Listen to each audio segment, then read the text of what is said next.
Have you ever wondered how does websites work? Maybe you want to create one yourself?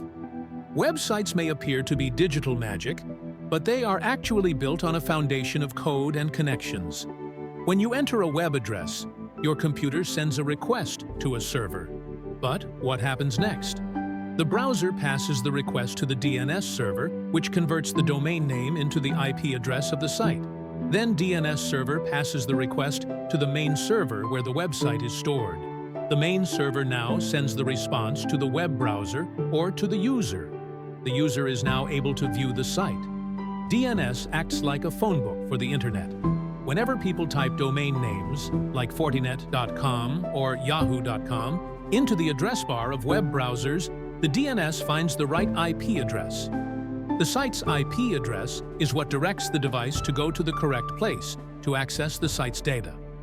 When you browse the web, servers transmit files such as HTML for content structure, CSS for layout and style control, and JavaScript for interactivity. Web servers store and serve website files, while databases manage the data. Domain names and DNS translate addresses into IP addresses, and APIs facilitate interaction with other software. Web hosting services make websites accessible on the internet. To create a website, you must choose whether to focus on the front end, the visible part, or the back end. For the front end, you should learn HTML, CSS, and JavaScript, and then progress to a framework like Angular or React. For the back end, learn tools like Node.js, Python, and databases where your data is stored. Common databases include MySQL, PostgreSQL, and MongoDB. I recommend checking out the Fireship and Brocode YouTube channels for comprehensive coding tutorials.